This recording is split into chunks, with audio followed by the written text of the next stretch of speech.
Hello, you are listening to the Fuzzy Logic podcast. Today I'm joined by David Jueno himself. How are you doing, David? I'm good, thank you. Or Mate. Dave? What do you prefer? So Dave is fine, but obviously, I mean, things like LinkedIn and as an estate agent, my business card always had David on it. Oh, yeah, So of course. unless you're my mother or you've never dealt with me in business before, it's Dave. Dave is the founder of the business clubs, which was started this year, right?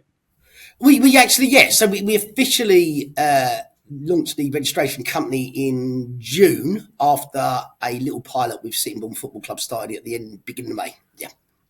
And what sparked that? I've kind of done it before. I did it before, but I wasn't ready to do it before in my own mental health journey. So, Okay, we'll come to that. But why Sittingbourne then?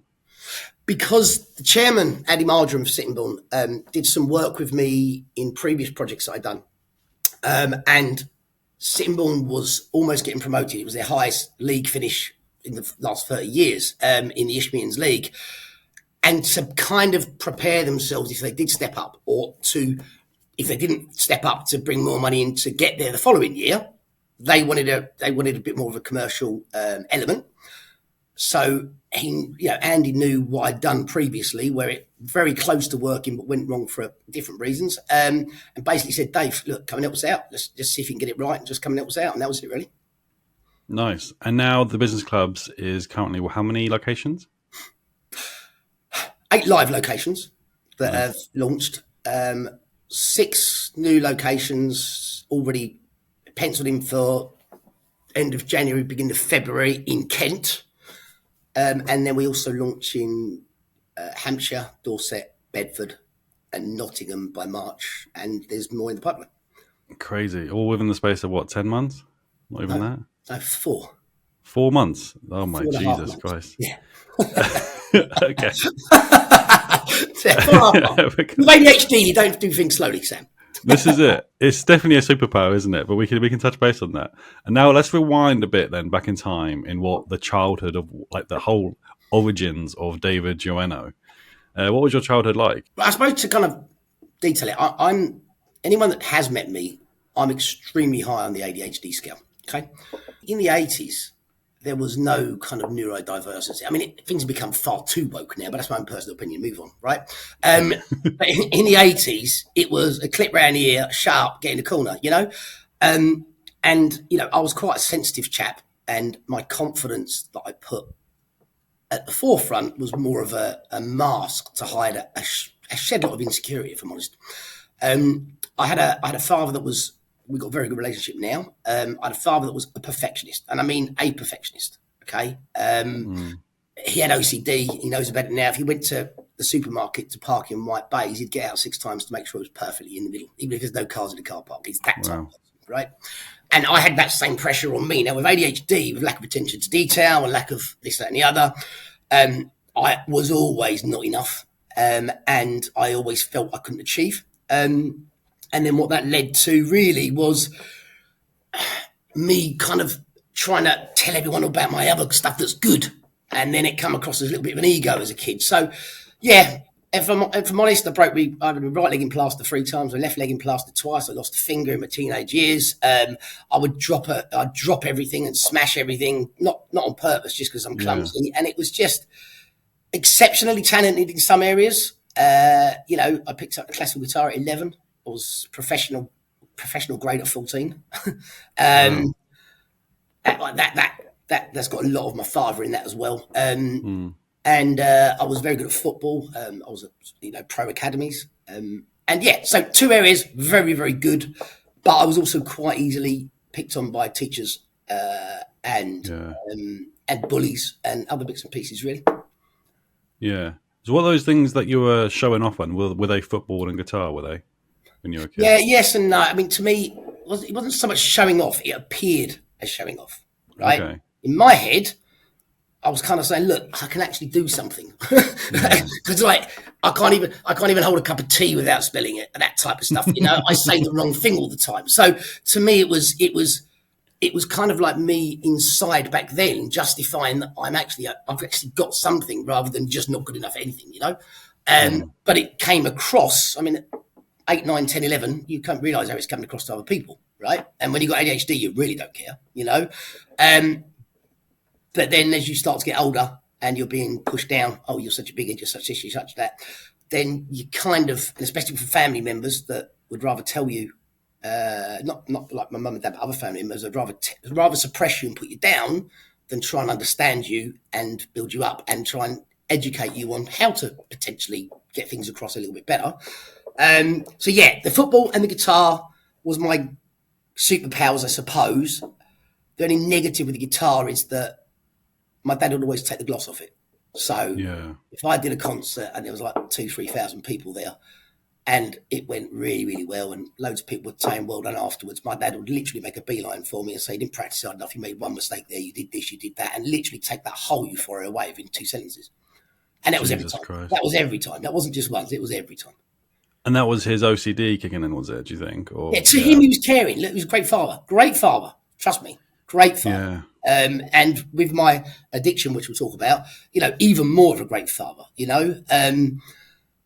But the underlying cognitive behaviours and personality traits that left me feeling weak was really developed back then. Yeah. And when was you diagnosed with ADHD? 35. I'm 44 now, 9 years ago. Oh, geez. When I went to rehab. So what were you thinking when you were a child or even when you were late teen? Like what, did you think that you had ADHD? Did you just knew it was different? No. I mean, my son's going through it now. My son's 10. And I'm lucky that I've had the journey I've had because back then neurodiverse people have superpowers. And there's a scientific part behind that. We can talk about that. It's fine. We'll do that. But to me, I was just a lovable chap. I was a nice kid. I was this and the other, and I had so much energy. It was only when I got to secondary school, and I suppose hormones, puberty, and all this, that, and the other come in, and you know, it was very difficult because I started my first 18 months of secondary school at comprehensive, and they literally in junior school I was put up a year because I was. Oh, wow. So quick at doing everything, and I would do everything. Yeah, I was so quick at doing everything. I'd just be an arse for the rest of the class. So they were like, "We need to put him up to literally trying to bloody entertain the kid." And teachers never had that training back then, you know. And then in secondary school, in 18 months, they called my parents and said, "You need to move him somewhere else. He needs to go like grammar school." So this kid just does not. I didn't think I was clever, but I was finishing all the work. So of a lesson, an hour lesson, 15 minutes in, they'd be going, "Do your work, I've done it. Do your work, done it." And I show them it and they go, "Oh, you've done it." And now I'm just disrupting everybody else. So I was pushed to go to a grammar school. And then that even didn't help me because now I've just made some friends, pulled out, got to make some more friends. And during that time from one grammar school to the other, one school to the other in that summer holidays, I lost my finger, which again, it was a big hit for a teenager, you know? You lost your finger? Yeah. Why have I never noticed this? Seriously, don't worry, I'm going to hide and seek. We're fine. Yeah, how many times have you told that joke? Yeah, well, there you go on a podcast. I can't even do it again, can I? That shows my attention to detail if I've not even noticed you're missing a finger. So how can you going to tell us? Or is this a magic trick? Are you going to... So this is typical ADHD, yeah? So, you know, you've got parks and you've got tennis courts. And in tennis courts, you've got those probably 8-foot high fences. And they've got the wires that crisscross like this, you know? So 4 tennis courts in, the gates at one end, we're playing tennis at the other. Knock the ball over the fence. So ADHD Dave climbs the fence, doesn't he? He doesn't walk around the gate, which, let's be blunt, it took longer to climb the fence than it did to bloody walk round, right? But when I got to the top of the fence, what I never realised is my ring that I had on my finger got caught underneath the fence. So as I jumped off, it literally degloved it and just, that was it, really. It literally fell off? No, well, I can't go into detail, right? So it was hanging off with the bone sticking out and the skin had degloved and hanging off down the side. Yummy. Okay. If anyone's eating right now, we'd screwed them up. No, yeah, it's their own fault for eating and listening to a podcast. I don't know when people listen to podcasts. Especially with me on it. Yeah. When you put it on social media, put a public warning on it, mate. Yeah, I will do. But normally when people are driving, I think, like they're either driving or they're cleaning or maybe walking the dog. That's normally the podcast go-to, isn't it? But yeah, I apologise for anyone that envisioned that. Was you bullied at school? Massively. But not physically. I was in a really weird position. So I was very, very good at sport. So, for example, I was the captain of the upper 6 in my secondary school when I was in the 5th year. Okay. And, you know, And with guitar and stuff, I was also in a band. So when I lost my finger, which on classical guitar you use those three fingers and your thumb, and losing that one meant I was trying to use my little one and Oh on, wow. on the strings down this bottom end. So I went into electric guitar with pick, so it's easier to make your fingers. So at 15 we was in a band, and I mean, we were kind of doing Oasis, Blur covers and all that a lot back then. And to be fair, we were bloody successful again. In a year we did 11 gigs, and I think we had 5,000 people turn up to the last one before everyone went Wow. to uni, and we stopped. So there was two areas of my life where actually you'd think this kid's captain of the both the fifth and upper six football teams, lead guitarist in a band that's playing locally. You would think, or you would assume, if you watch Hollywood films, that kid's the one. Yeah. Needless to say, no. I'm short, I'm loud, right? And I haven't got a filter. So I'm prime to be the target, I suppose. Yeah. And I could handle myself physically, although I didn't go looking for issues, right? But it was more the mental bullying. So, teachers would regularly you could have a group of 3 people causing an issue, but that just comes straight to me every time, Yeah. We had some kids that you've always got kids that are they're not happy in their own lives, so they just want to put everyone else down, And the thing is, when you're louder, when you're quicker in your head to answer, you're the target to knock off your pedestal, I suppose.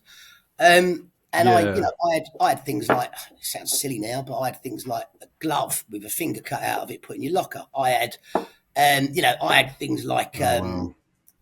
I had a group of kids that actually follow me home sometimes and just basically just shout crap at me on the way because they're in a group of 3 or 4 people and they knew if I hit one of them, there'll be a problem, I got one of them on his own one day, never said anything to me again after that. But, that's the type of stuff. But the biggest issue, and again, this is going to sport, I'll give you an example of it, is that I played for a football team, and back then, coaches were not having FA qualification and they didn't need the official checks. I don't know what they're called now, but I know what you mean, yeah. Yeah, the checks to make sure you're not criminal or whatever it might be. DBS. DBS, or whatever it is, yeah. So we'd been a coach going to games, and I was the captain of the team, and we were, I think, 14 at the time, right? The manager was in his late 30s. The coach was his younger brother, his 30s. They used to allow the other kids to stick me in the corner. They used to pack their bags around me. So they didn't have to see me or talk to me all the way to the match and back. Jesus. But again, on the pitch, I was captain. Yeah. Yeah, that was the type of bullying I had. I mean, that was extreme. But when you sit in that position, you do nothing but think, what's wrong with me? What's wrong with me? I left that team within a year, obviously, and I hadn't told my parents about it. I just kept it to myself. And the team I joined afterwards was better than them, a division above, and all this. Anyway, get to the cup final. Who are we playing? The team I left, right? And this goes to show you the mentality of the manager and everything. The goalkeeper, who was the manager's son, who really hated me, in a cup final got permission from his dad to play out on pitch so he could play opposite position where I was and try and kick the lumps out of me all day, right? Jesus. To me, I was loving it because I knew that's what he got sent off in 15 minutes. And I got a penalty, right? And all the way through, not that I'm promoting it, if any kids are listening, I was doing stamping on his toes and stuff like that to wind him up. But because I knew that I'd have no comeback because I don't play for them anymore. So I got my own back, but it still mentally affected me for a long time, yeah. Yeah, no, without a doubt. I think any sort of bullying. But it also makes you stronger, doesn't it? And when you look back on it... Well, it made me stronger after falling down the biggest hole of my life to almost oblivion. But what I've learned, fortunately, now allows me to help my children to be more prepared and to be stronger. I think that you say makes you stronger. I didn't get there until I was 35, 40. And even then, it still took me five years to get where I am today. And I'm still learning, Wow. And what did you do after secondary school? I started my A-levels. And then got bored, which is what you do, right? Yeah, not what you do, but what I do. And then I went to, this is the funny thing, is that there's certain things that I've achieved that it comes across maybe as a bit of arrogance, but not. I went to work at Sainsbury's payroll, not Sainsbury's, not in the store, but the head office in Bromley, okay? Managing 180,000, well, not me managing it, but we had a team managing 180,000 weekly payroll people in the stores, and then a 4,500 people head office type thing, you know. And I quickly became a manager, 17, managing 6 people, you know, because maths, figures, computers, I was just like Rain Man, I suppose. Have you ever seen Rain Man? Yeah. And it was really weird because back then we didn't have the internet. And back then, the system we were using was DOS-based. I don't know if you know what DOS-based is. Yeah, I know what you mean. It's the coding behind what you see on screens now. But we used to have, 4,000 people in the head office that used to send their variable payments in, overtime, night shift and stuff like that, by a bit of paper that someone signed in an internal post, right? Okay. Wow, okay. But you had a cut off on what date you got them. And if you didn't get them before or after, you didn't process them. If they didn't come in time, they would all moan to their managers, and then we'd have to raise manual checks. I mean, something like 500 manual checks and rework their money every month. But on top of that, the signatures on a bit of paper, you don't know if the qualified or the senior authority person's actually signed that. Yeah. So I basically designed an online DOS form that could be emailed. They had email, and that basically meant that they had to fill out this form, email it to their manager, the manager had to email it to us so we could tell if it met cut-off. We could read it and we could see it was authorised. Apparently, it saved them 400 grand a year. Apparently, I was 17 years old. I didn't know what I did. But that was that's amazing. That's the superpower of someone with ADHD or autism or something or dyslexia. They have that power, and all you need to realise is don't get too focused in the areas you're terrible at, because not terrible at, but just can't deal with.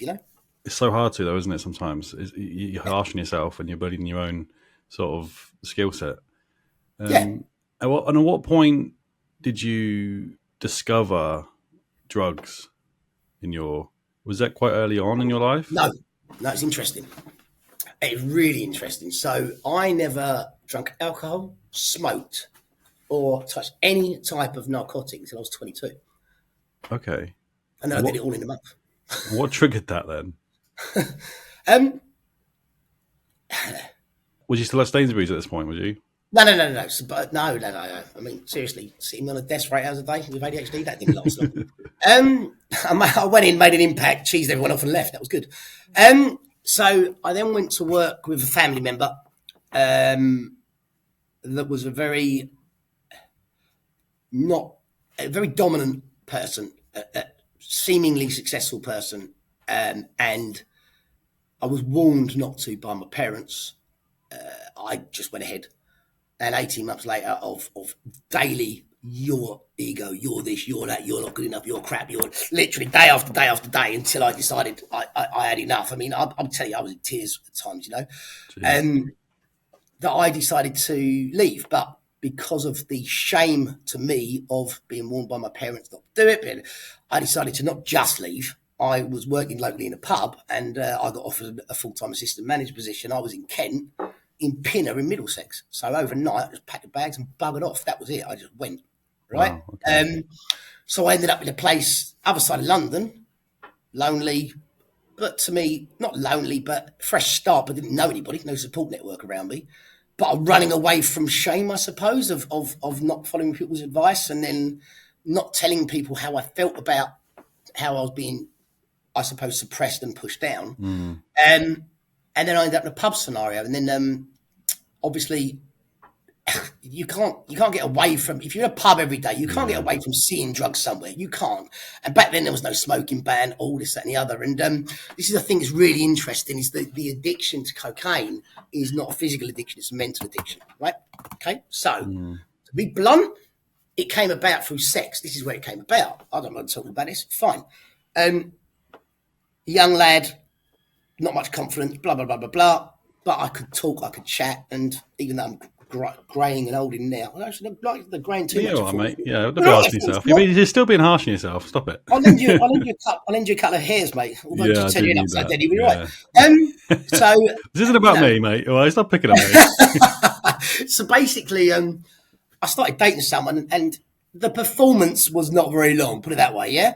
And that she was regularly saying to me, "Look, if you take cocaine, you just experience it. I'm not going to talk about it because it's almost like I'm doing a bloody advert for everyone else. Right? But ironically, that insecurity I had over it, I took cocaine. The result that she told me would happen. And what that did in your cognitive mind is it says to you, insecurity, solution, coke. Insecurity, solution, coke, right? And then you've got to realise I was assistant manager of the pub, but at that point the manager left and I took over as a manager as a licensee. I mean, this is 20 years old, by the way, running a Whitbread that was doing 21 grand a week with a pig's heart in it. But I now had access to drug dealers where I could allow them to deal for something every day and basically never have to pay for it. Yeah. Right? And at that point, when you open that one door, the rest opens, the alcohol and everything else. So I could afford suppressing those anxieties. Yeah. And I went from not touching anything to probably doing cocaine every single day in a week, mate. Unbelievable. And at what point was you self-aware? At what point did you go, right, I need to stop this? When I was living in my car and my wife kicked me out. When I was 45 and 35. Oh, wow. So that was, we're talking 15 years. 15 years you were... No, longer than that, mate. Yeah, 13 years. Yeah. My habit, because I ended up as an estate agent and selling and generating business, I'm very good at. Full stop. Very, very good, right? What I've learned over time, my biggest strength now is knowing what I either need to improve at or I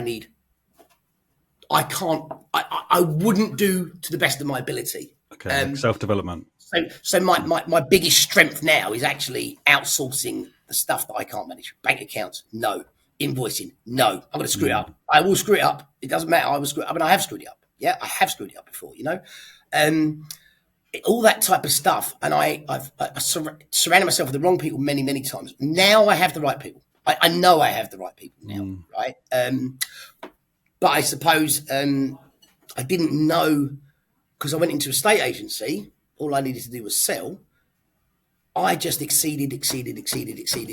I mean, I was doing six figures, earning six figures a year by the time I was 31, 32. But by that point, my cocaine habit was up to about $2,500, $3 grand a month, £3,000 a month. Yeah. That's mental. So, so we're talking 7 o'clock in the morning until I say falling asleep at night. I'll be up for 3 bloody days at some point, So yeah, it was really, I should be dead in the nicest sense. I should be dead. No, I should be. I mean, I'm not going to admit to anything that I could get prosecuted for, but there was times of driving whilst I was under certain influences. Yeah. I'm just incredibly lucky that I haven't hurt anybody else, and I'm still here, I suppose. It's amazing to think that, though. I know it's taken a while, but for you to be that self-aware now and have that self-discipline, because obviously it's 13 years of your life, which is it's a long period where... My son's only 10. Yeah, wow, yeah. Yeah.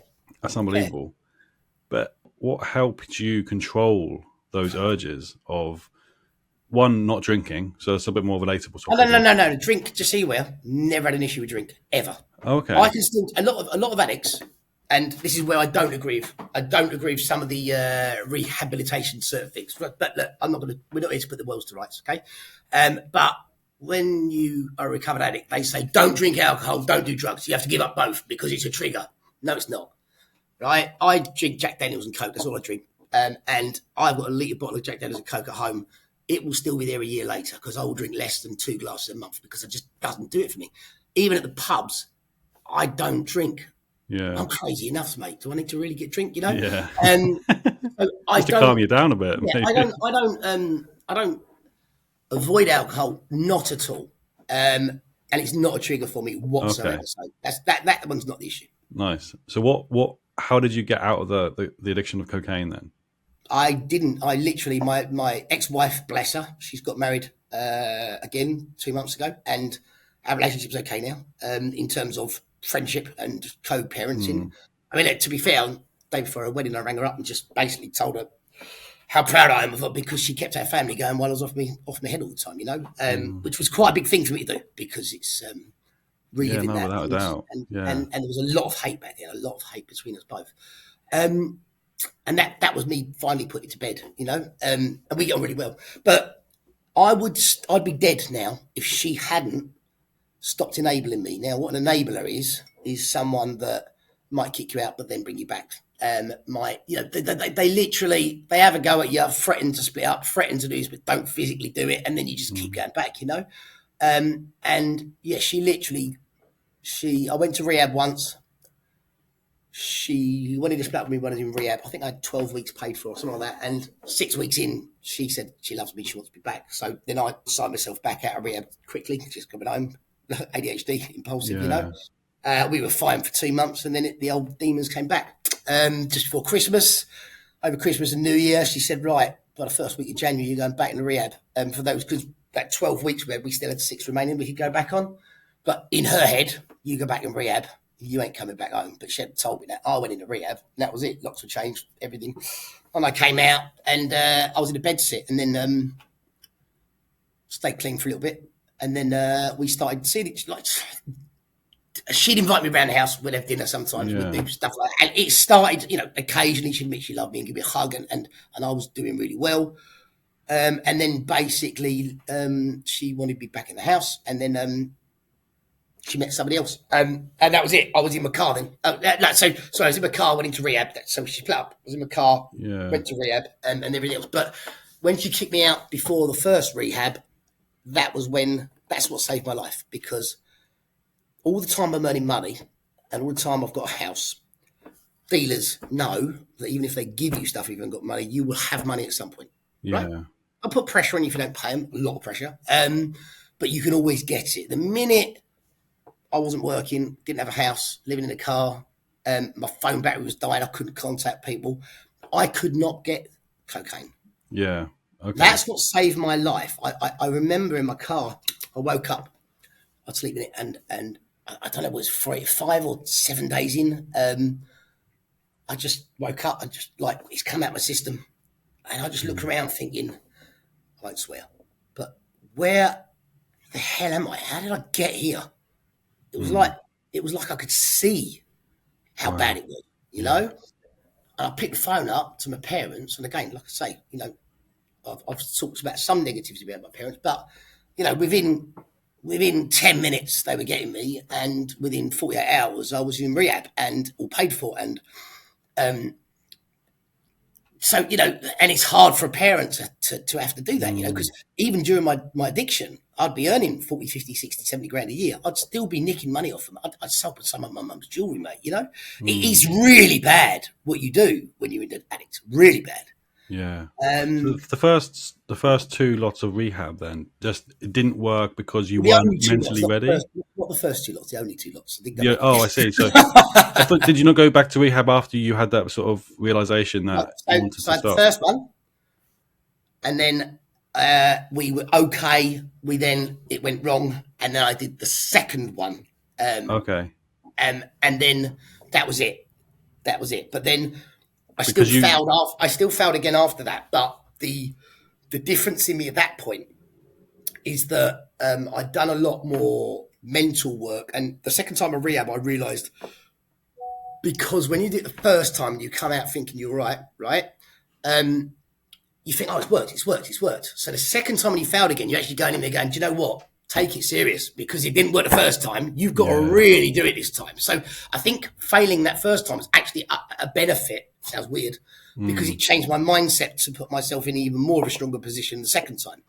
And then I came out, and then obviously when I went through that period of potentially spending more time with the ex-wife and then finding out she's seeing someone at the same time of keeping me on the hook, I suppose, that was the thing where I said, right, do you know what? I can't do this anymore. I did a little bit of drugs at that point, and then I literally, as soon as I did it, I threw half it away, going, this is going to go wrong again. I've got to stop, and that was the defining moment. Yeah. Nice. So what do you think you've gained? Do you think you've gained that self-awareness of it? Look, I don't ever want to sit there and tell myself, like, there's 2 things I don't do. I don't sit there every day going, just for today, I'm not going to do drugs. Just for today, I'm not going to do this, because I don't even think about it, right? I don't even think about it. But I am aware, if I do think about it, right, I can't touch it. an ADHD Yeah. person, what people don't really, not everybody, some people don't understand about ADHD. They think you're just crazy all the time. You can meet me anywhere and you think I'm on drugs anyway because I'm just like this, Yeah. And what people don't realise is actually you're burning more sugar and more calories than a normal person because your brain is spinning 1,000,000 miles an hour, right? Your legs are always bouncing. I mean, I've probably done about 20,000 steps since we started this podcast. You know what I mean? And the thing is that your mind craves stimulants, sugar, Yeah. caffeine. It's dopamine, isn't it? Yeah. So if I touch a line of cocaine and I'm high on 100%. ADHD, Yeah. it literally, that will all feed straight back into my brain again. Granted, if I did touch a line, I'm not going to. If I did a line today, for example, I know I'm strong enough to stop it. If I did 2 or 3 days on the spin, I'm done. I'll go straight down the hill. Yeah. So I can't. I just can't do it. But how did you think that benefited you within those 13 years? Like, you were taking it because of the dopamine, but you were extremely successful by the age of 30. Do you think that had some sort of play on it? No. No? It's No, good that no, it's no, good no. that you can say that now, though, isn't it? No, not at all. Because I did those things at Sainsbury's, which no one did. Yeah. Saving £400,000 a year at the age of 17. 100%. Right? I was the landlord of a pub at 20. That was had a pizza and it turned over 21 grand a week. Right? I Definitely. was successful. Yeah. Before, I was successful in putting in my life before the cocaine. In fact, the cocaine was the start of the Yeah. of the downward hill, but it took a while to get there. And don't get me wrong, I have failed a couple of businesses and let people down in the last few years. Not obviously intentionally or anything. Some things go wrong. They do, and I'm still learning every day, buddy. I'm still We all learning are, every single day. 100%. I'm still learning every day. You know from conversations we have about business. I'm learning from you. I'm learning from other people. We don't do that, yeah. But yeah, I'm still learning every day. But I'm in a position now where, I mean, I'll give you an idea. I don't even manage my personal bank account. I don't even see my personal bank account. I've got a friend that trusts her with my life. You know, even my business bank account, I don't have access to. I don't have access to our online invoice. I don't have access to any of it because they know that I will find a way to spend money. Yeah. I will find a way to do things. And I'm just very lucky that I've got a very good team of people that I trust. They've got access to everything. So they know, they leave me to do my thing and know that it's being done right. And they manage to pick that I would screw up time and time again. That's amazing, though. I think it's the same with me. Like, I have weaknesses, even with snack food and even alcohol sometimes. And I just say to myself, right, if it's in the house, I'll find it. So now absolutely. my wife knows that if we're going to bring it into the house, you have to hide it out of that because otherwise it's like an Easter egg hunt for me. I will find it. yeah. Don't take me down those routes, mate. I remember when, and I'm not going to go. When you're in addiction and you think you've got something left somewhere, mate, tell you. Yeah, the whole house I'd go.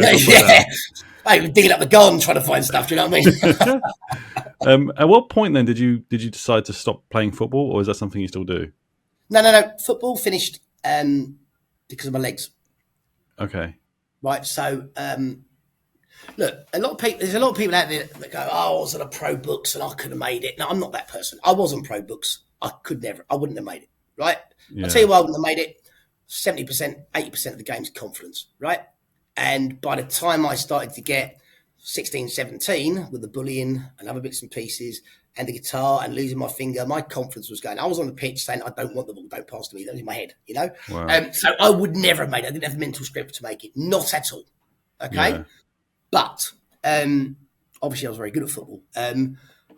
But again, ADHD, I'm a tenacious git, right? I don't care what it is, I'll take it on, right? Yeah. And at 5'6", playing against some big lump on a ball where it's 70-30 in his favour, I'm still going in on it, and that's why I ended up breaking my legs all the bloody time, So by the time I was 18, 19, I mean, I've got an ankle where my right ankle, if I walk down the street and I know an even bit of ground and I'm not prepared for it, it will just fold in a 90-degree angle. It won't break, but the ligaments, they're so stretched, it's ridiculous, right? Wow. I can kick a ball around. I can do stuff like that because if my head knows I'm playing, it strengthens your body, strengthens your ankle as you are, And I'll put strapping on. But no, trust me, mate, I'm knackered. My legs are knackered. Well, what's your downtime look like nowadays then? Oh, when I shut my eyes and fall asleep. Is that literally your only downtime? No, yeah. I mean, I had to learn very quickly the business clubs. In that first month, my work is not work. I bloody love it.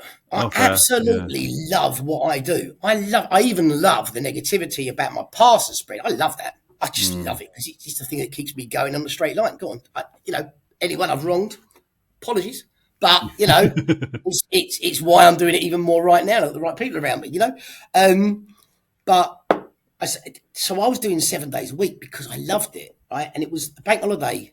I think it was May bank holiday. We have a bank holiday in June. It was June or July. We had a bank holiday on a Monday, right? And I said to myself, I'm not going to work this Saturday.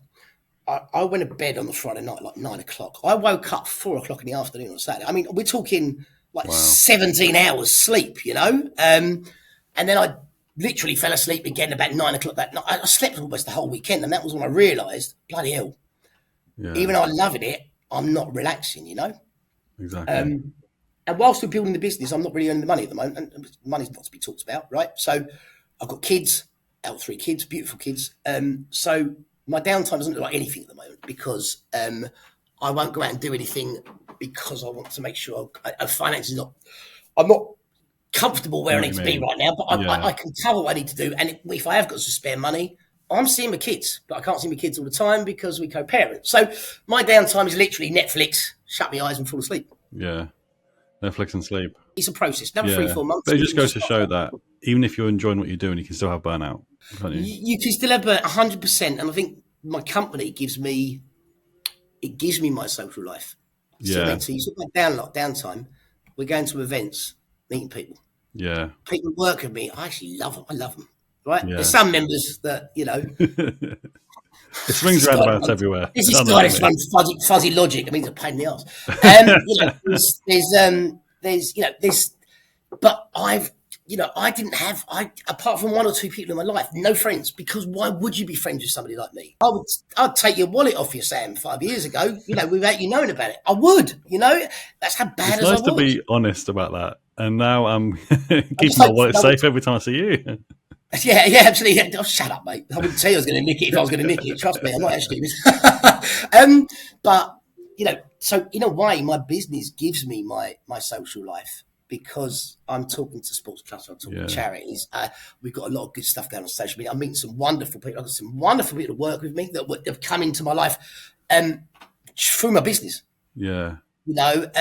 And they will become long-term friends at some point. Well, I hope so. I don't really care anymore because I love myself enough now. It doesn't matter if people don't like me because that's the bit that used to take me down the wrong path. Now I'm done with that, But yeah, so at the moment my business is my social life, but I haven't had a holiday abroad. My passport ran out in 2018. That's how long it's been, right? Okay. Wow. I didn't take a day off. I had 3 days off the other week. Like I say, a day off during the week, like space holiday. For over 2.5 years because I've just literally been trying to pay bills working in coffee shops, all this, that, and the other, just to pay stuff. I need a break, but I need to get the business to a level where it is. I'm thinking March, June, I'll be where I need to be. Oh, I'd say easily. Yeah, the way that it's growing, definitely. Well, I don't know your bills are up every month. Yeah. I'm joking. And then just quickly wrap things up, but let's talk about a sports business clubs. So you started this a few years ago? It was lockdown. This is where the whole idea came from. Like I say, things do work and don't work at times. So when I learned about the mental health side of things, like I briefly mentioned earlier, rehab, and that you've got a physical and mental addiction. And I don't agree with some of the things that they do, I understand that some of the things that they push to people is because people cope with their addiction differently. So I learned about meditation. I learned about cognitive behaviours, and I learned about spirituality, which I never believed in. I'm not going down that route. But, anything else.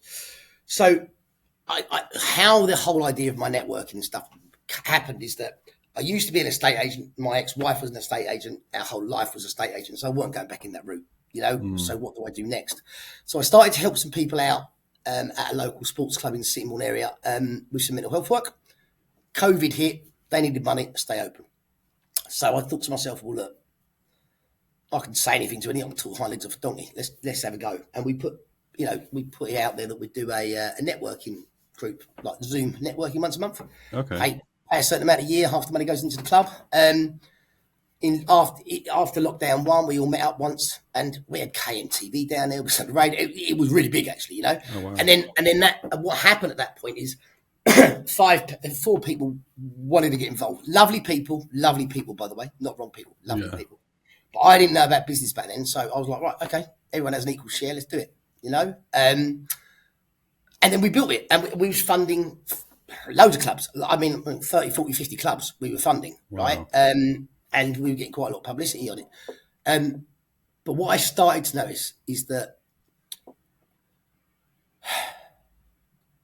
wrong people in terms of amount of time they put into the work and doing the work.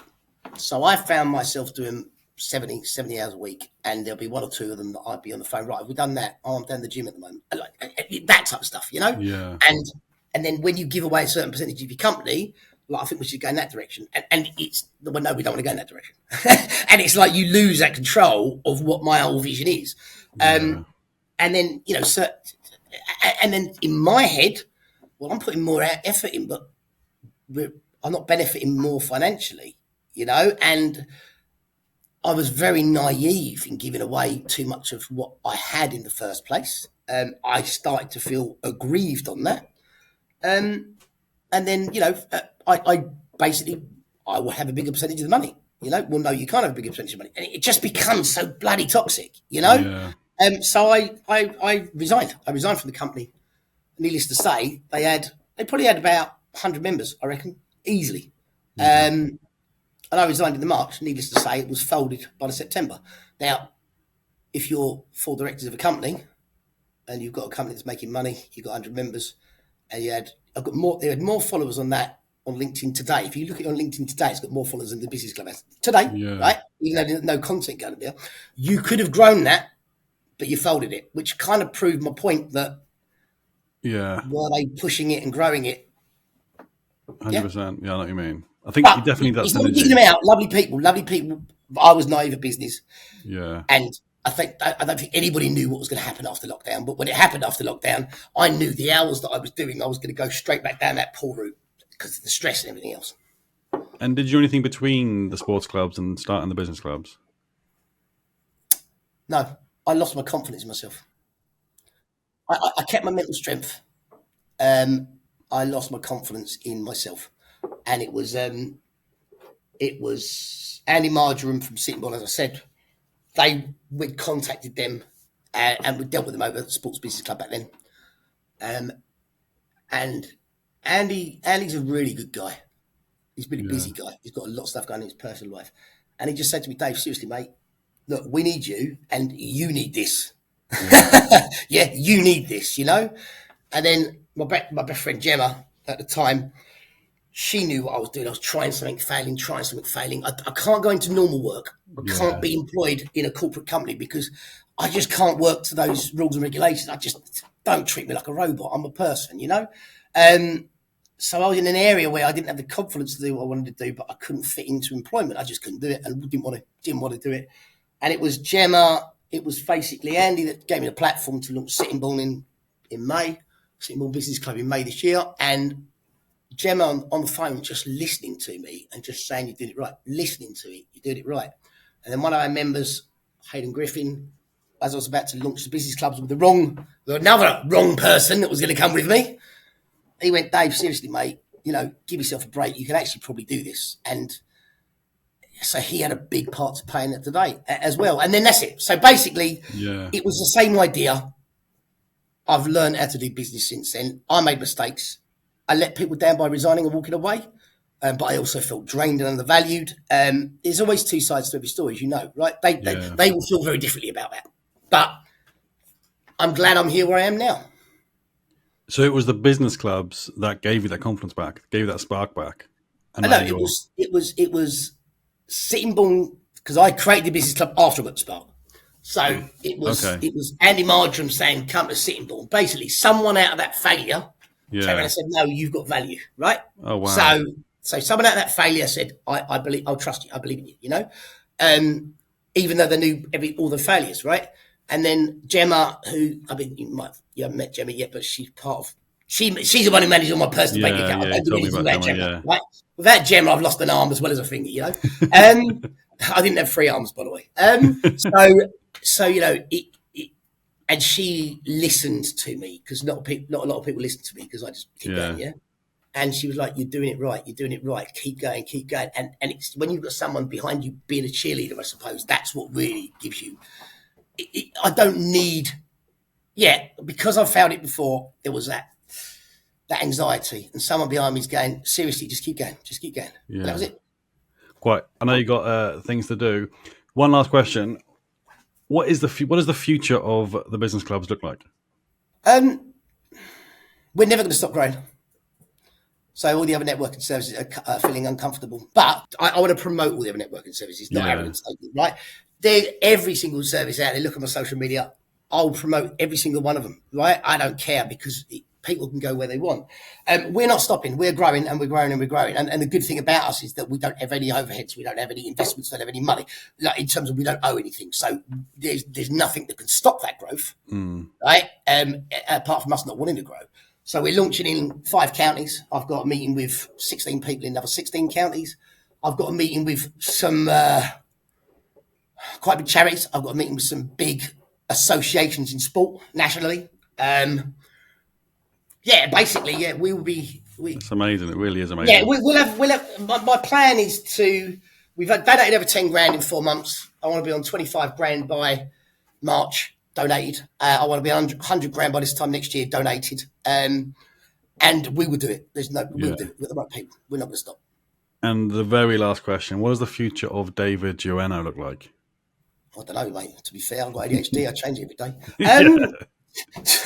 Well, I've taken a few years off my life with the abuse that I've given it, so I better live it now, haven't I? To me, I just want to be happy every day, and I get as much joy out of giving back from learning from all my failures. Not my failures, my hurdles, I suppose. Mate, the future of me is just take every day as it comes and get myself back in a financial standing where I can provide a future for my kids and be the best dad I can be. That's all I want to do, mate. That's it. That's amazing, David. Thank you so much for your time. Thank you for coming on to the Fuzzy Logic podcast. I really appreciate it. Cheers, Sam. Thanks a lot, mate. Good luck, mate. All right. Cheers, buddy. See you later, mate. Bye.